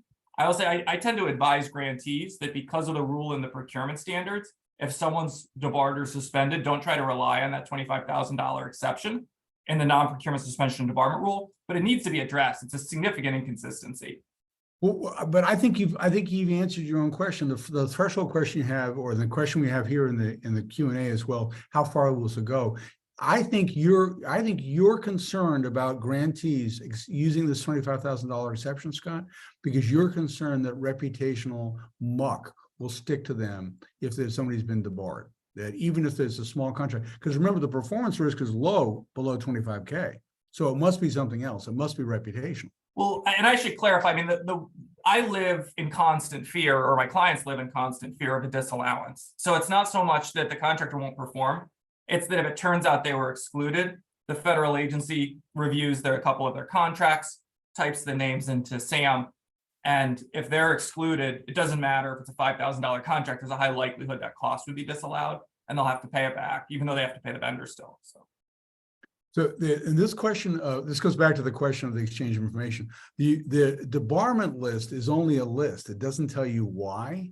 And if you're making an assessment based on performance risk and probably reputational risk, if that's really what a responsibility determination is, and it really also underlies the debarment decision, logically the why, the basis for these decisions for debarment, just like the basis for responsibility, those should be made available at least to other government agencies, because they may have a different view, Scott, on the risk. They may view, this agency is not willing to deal with bandits. Because they don't want the reputational risk. But some agencies, like in a war zone, they may be willing to deal with bandits. They may be willing to take on the reputational risk because they really need to have the bandits on their side. Does that make sense? I think it also answers the question you raised regarding being second guessed. If one agrees that these are reputational and performance risks that somebody has to assess, who should assess? The customer agency should assess it. They need to have access to as much information as possible to do it. But at the end of the day, they shouldn't be second guessed as long as they're making a reasonable effort to understand what information is available, to identify and assimilate the information that's available regarding those two key risks, the reputational risk and the performance risk. The question here of where we draw the line, I think that the practical answer to the question is, since most of these issues are fought out through a bid protest, it's more a matter, has the agency made a reasonable effort to find and process the information that is relevant information. And so we don't have to draw a line in the abstract, as long as in good administrative law practice, the agency has made a reasonable effort to assess the information that's reasonably available. Okay, it brings us back to this, that if this is a risk analysis, have they done a reasonable job in making the risk analysis? Have I dodged the bullet here, Scott? Because I think so. yeah, because that way we don't. I think the reality in the grant system, or I shouldn't say I think, I mean, the reality in the grant system is that it's not the bid protest you're worried about. It's the federal agency that looks at the procurement 3 years later. But to I think your points are all well taken. Well, but I think, this is one of the reasons I'm going to beg you to stay involved in this process, Scott, because you really know the mechanics of the grants process. If the grants world is really different, where we're not really dealing with what's the risk, that the performance risk or the reputational risk that's confronting the customer agency, but instead we're dealing with how to survive an audit from 3 years from now, do the rules have to be more mechanical? Yeah, and it's interesting you say that, because I think if we look back all the way to sort of the beginning of our discussion today, I think I've sort of often taken the position of we either need to be clear that there's discretion or that the rules need to be more mechanical. And probably what's driving my perspective is that I view the entire world through, well, 3 years from now, someone's going to look at it and I have to show them I check the boxes. That's a salient point, that we do want to create clear rules, clear safe harbors. And the attendee said exactly, it really is agreeing on that. Okay.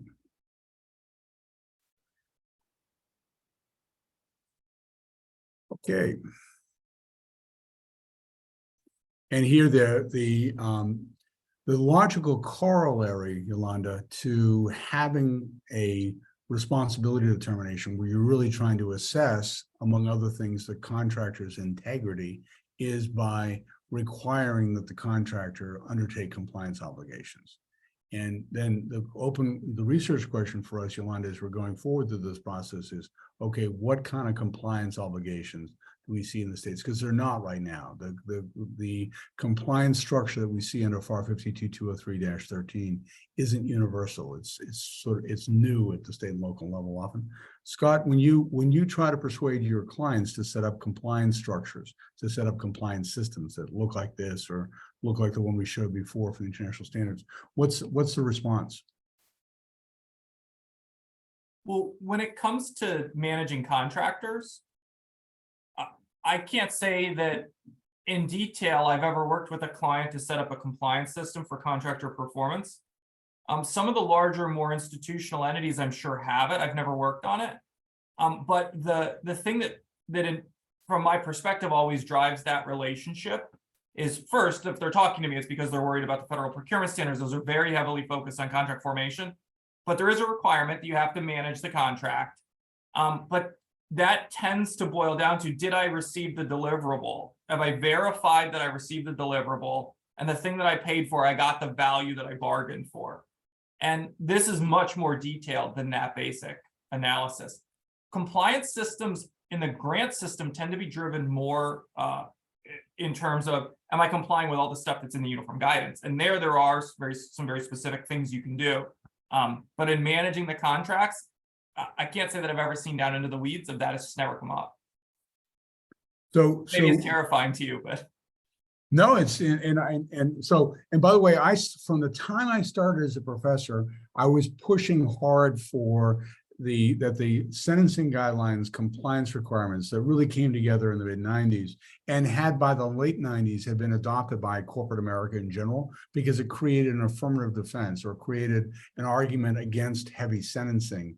And in the district courts, if you had a compliance system in place under the sentencing guidelines. So corporations had an incentive to have a compliance system in place, and the major defense contractors, if you trace back the history, they had them in place since the 1960s. Ironically, a lot of the mid-1990s standards and guidance on compliance systems actually came out of the defense industry, and then Secretary Cheney decided not to apply them to contractors. Instead, for 10 years, the contractors had the defense industry initiative, an independent initiative to self-police. And it wasn't until 2008 that we got this. We got 52203-13. So basically UCANS was engaged in 6 years of whining. And my job, ironically, as a professor, was that members of industry who agreed with me couldn't say so publicly, but they kind of nudged UCANS along to be the whiner. That was my job. What was funny at the end was the fraud task force inside the government took this and added a mandatory disclosure obligation. And so, to my complete surprise, I was stunned. Somebody from the task force left me a voicemail on my law school voice, and I came back to listen to it after Christmas vacation. He said, "Thank you, Professor. We wouldn't have had a mandatory disclosure obligation if it hadn't been for you." That wasn't my idea. My idea was to have compliance, but the logical complement to a compliance system that calls for cooperation is arguably the next step, which is a mandatory disclosure obligation. So here's a $64,000 question for you, Scott. To whom should the grantee be making that mandatory disclosure? In the contracting world, it's pretty clear, contracting officer and OIG.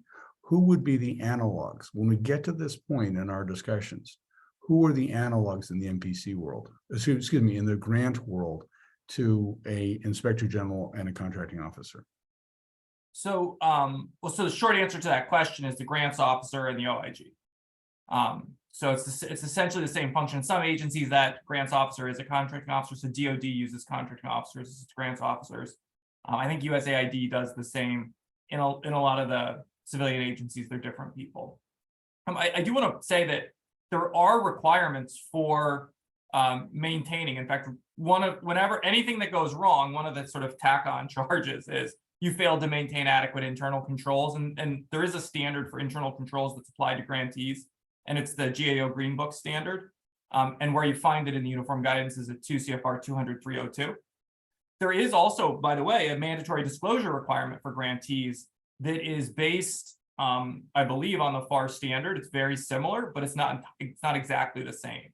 So at 2 CFR 200.113, there is a mandatory disclosure requirement, but it's for, I'm doing this from memory, but it's for criminal violations involving fraud, bribery, or gratuities.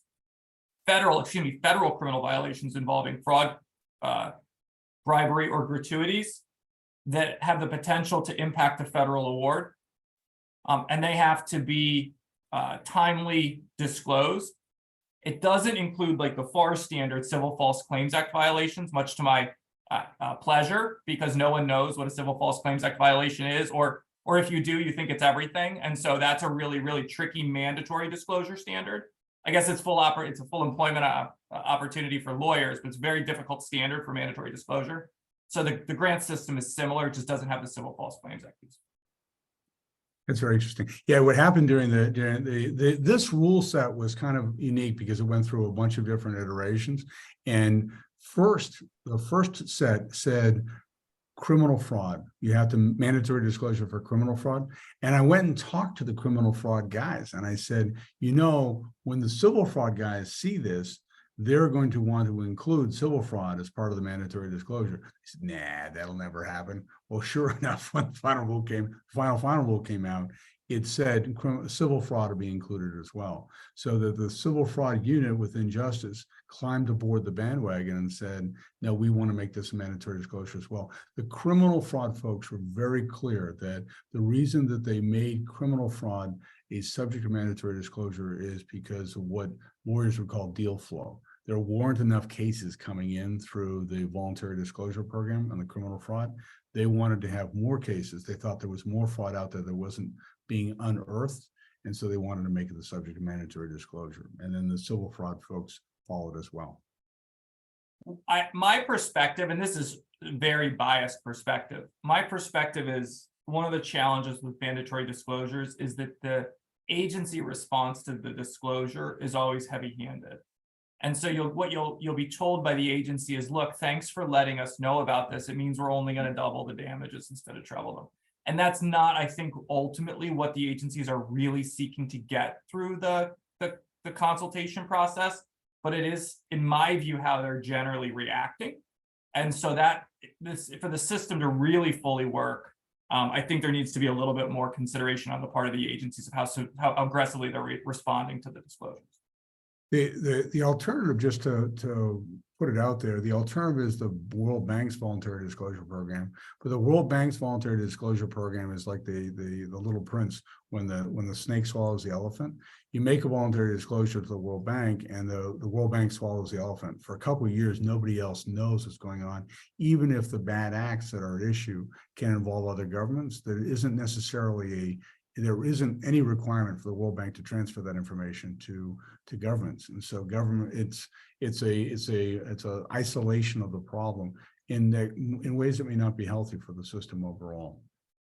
Okay, just want to talk quickly about organizational conflicts of interest. So the MPC doesn't say anything about organizational conflicts of interest. Do you think, Yolanda, that the MPC could be brought up to speed with what the OMB guidance requires regarding organizational conflicts of interest?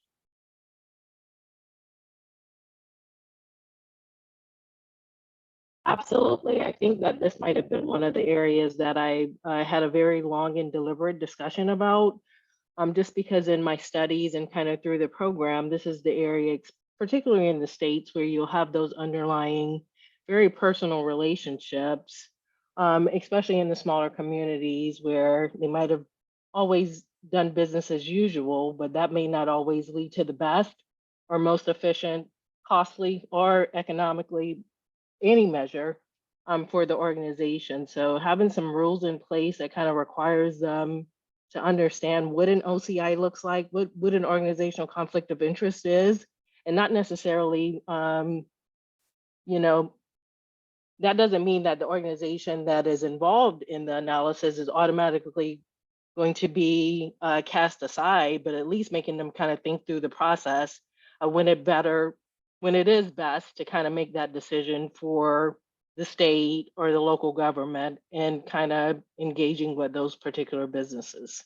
Yolanda, you've really raised something important here, because this definition of OCIs covers things like a contractor writing a spec against which an affiliate will be bidding.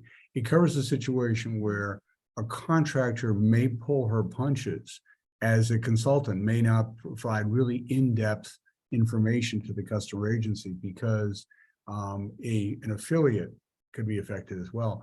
It does, but Yolanda, you raised the third kind. If you look at like the Minnesota, which really adopted the federal structure, there's a third, which is unfair advantage. You've identified, you said, look, some situations you could really have a good old boy situation where they're, because of a repeat player or whatever it is, they may have an unfair competitive advantage. And OCI rules need to be able to address that. But the guidance from OMB doesn't cover the old boy situation. The fact that somebody may have an unfair competitive advantage. So do you think that in implementing this requirement, we should take cognizance of the federal example from Minnesota? I don't have South Carolina here, I should, but should we also include something regarding unfair competitive advantage? Absolutely. I think that was, I can't recall everything from the paper, but that was one of the things that I have particular interest in is because you do have, I mean, I've worked in local government before, you know, my time as a law enforcement officer, when you're in these small, very intimate relationships, I don't think that sometimes it is even the intent to do anything inappropriate as much as it's the way that we've always done it. But if it doesn't best serve the, you know, the state or the local government, then we should look at ways to re-engage for several reasons. Maybe the contractor figures out better ways to be more cost effective to provide the service because maybe they are the best, you know, person to provide that service, but it puts the onus on the personnel to kind of look without those boundaries. And then that supports some of the other, I mean, I think I spoke to this in my paper. That gives them the opportunity to support some other kind of avenues. Maybe there's a small business that can provide the same service more economically, or a minority or veteran owned, all those other policies that's kind of out there that many states, I get the impression, aren't required to look at because nobody's ever told them that kind of is a thing. So I think that definitely if you're going to address it, then you put at least that paragraph in there. Not to automatically do away with all the business relationships that's been formed, but to give them a different perspective to kind of make the best decision for the state or the procurement agency that's looking to do the contract or perform under the grant. So that's, and when we were dealing with this in the UN model procurement law, the item 1 and item 2, it's funny because the American delegation said clearly item 1 and item 2 we want to deal with as organizational conflicts, and they showed up in the UN model procurement law. We said item 3 is kind of a mess. It's kind of vestigial in our OCI rules that date back to the 1960s, and it's really hard to enforce because GAO really doesn't like this rule because almost everybody has an unfair competitive advantage. That's what makes somebody a successful competitor. The difference between comparative advantage and unfair comparative advantage is really hard to discern. GAO has really been reluctant to enforce this item 3. And we said, we're not sure we want item 3 because it's so hard to use. And the other nations, really interesting one, they said exactly what you said, which is the antitrust rules, the normal competition rules aren't necessarily enough to remedy these subtle questions in a given jurisdiction where we should really be thinking about competitive alternatives. Having this dangling thing out there where you may have an unfair competitive advantage, therefore you may be disqualified. Having this dangling thing is a prod to make the system work better. And so ultimately it wasn't the US delegation, it was the other delegations said, no, we want to keep item 3 as well. Yeah, and this is the attendee says there's no way to remove the judgment entirely. The procurement professionals have to judge the issue of unfair advantage. I think you're right. It's a matter of, ultimately it's going to be a matter of discretion. I've gone over time here. Scott, did you have a last word? Not at all. I didn't realize the time. We're good. Thank you. We're good. So, and as I said before, we're going to be meeting at 6 o'clock on Thursday, 6 o'clock Eastern. We'll be talking about cybersecurity issues. Brandon and Jacob are going to be talking about what they discovered in terms of what the state and local governments have done in cybersecurity. And then we'll be talking about state ramp. So please join us on Thursday. Thank you both for joining us this evening. And again, have a good night. Take care. Bye-bye. Thank you, you too. Thank you for having me. Yeah, bye-bye.